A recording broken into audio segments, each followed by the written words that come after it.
Hey everybody, Notorious here. Welcome back to my channel.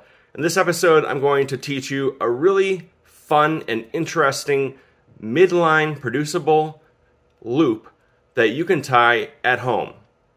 It has one of the coolest, most interesting tying methods of any knot that I've ever come across, and it's super sturdy and it looks really cool. So this is the front.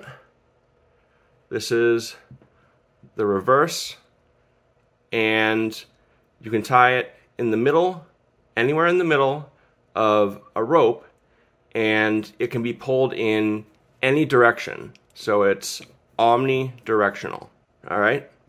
So it won't collapse no matter what direction you pull it. You can even pull it outwards like that.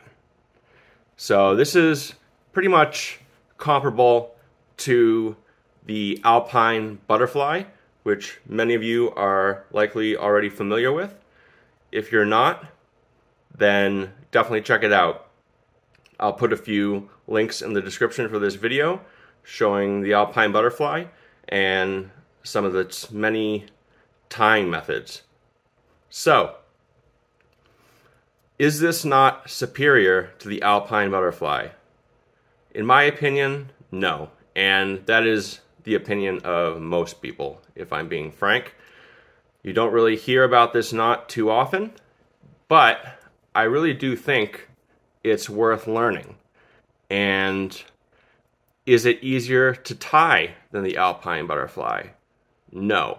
And I think for that reason alone, that's probably 80% of why it's not as popular or more popular than the Alpine Butterfly. However, the farmer's loop, as it's known, is really cool, and I think it looks really interesting because the resulting knot is not symmetrical. I really would like to show you this tying method for this knot, so how about we get right to it?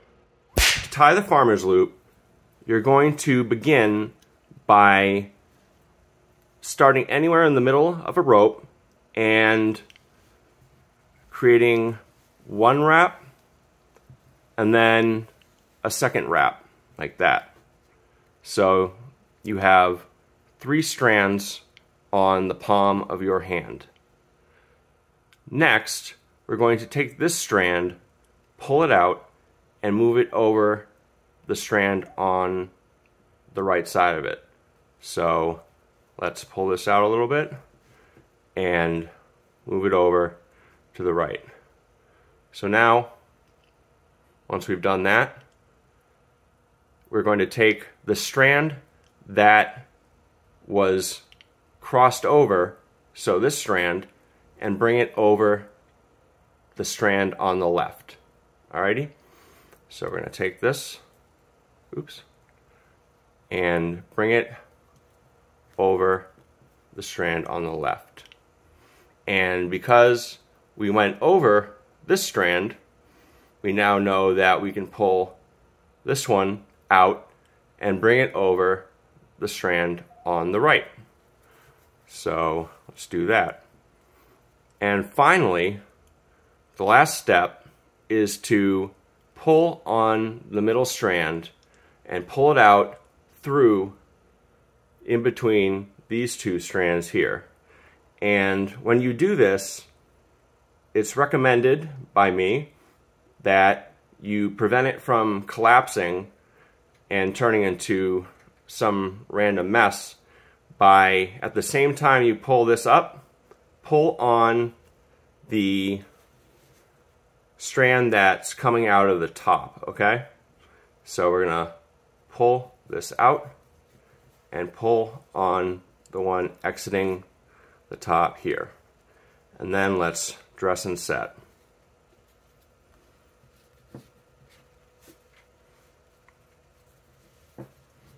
So there we have it. That is the farmer's loop, and that is how you tie it. So pretty simple if you ask me. All right, let me know what you think of the farmer's loop, and be sure to check out my channel. I've got tons of videos. I've got tons of hitch how-tos, knot tutorials, and climbing videos. Thanks so much for watching. Don't forget to subscribe.